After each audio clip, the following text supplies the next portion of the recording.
You cannot dictate morality. You cannot perpetuate the fallacy. The powers be the source of all information on how to be. You cannot tower over me expecting me to cower like you hope. Because I've seen it, you cannot even count votes. You cannot speak with candor. You cannot continue to slander the work of true educators. You cannot continue to pander to the business interests of those that invest in driving a Lexus. You cannot execute every minority in Texas. You cannot expect us to follow the religion you practice. You cannot invest in schools if you insist on cutting taxes. You can't reduce the budget and convince us that there's cash in it. You cannot be conservative and claim to be compassionate. Amid 1,000 points of light, you cannot run a lighthouse. You cannot claim that you bring dignity back to the White House. You cannot just sit back and watch the voters' rights get trampled. You cannot fight wars on drugs because you cannot lead by example. You cannot claim the White House just because you roam the corridors. You cannot claim the country when you didn't even win Florida. Sometimes I wonder how you made it through your university. You cannot feel the Condoleezza Rice promotes diversity. Your narrow-minded views bring out the worst of me. I'm first to be open to new ideas, but you cannot even converse with me. What's worse is the perversity of you leading our nation. You cannot bomb Saddam simply because your daddy hates him.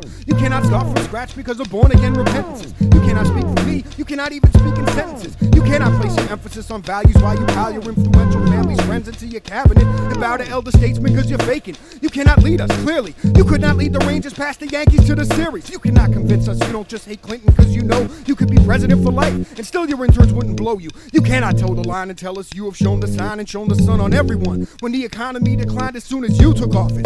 You cannot help the rich see profits, cut the taxes at the top, and hope the scraps will fill my pockets. I'll speak freely. You can turn a deaf ear, but you cannot stop this. If knowledge is the key, my friend, then you cannot unlock this. You cannot lock out voters and then win just by a dozen based on false network projections calculated by your cousin while your brother and your campaign manager held down the fort. You weren't elected. You had to be selected by the court. Where's the sport? I guess the people's will don't matter no more. The closest victory in history. You won it 5-4. Now you can face the nation.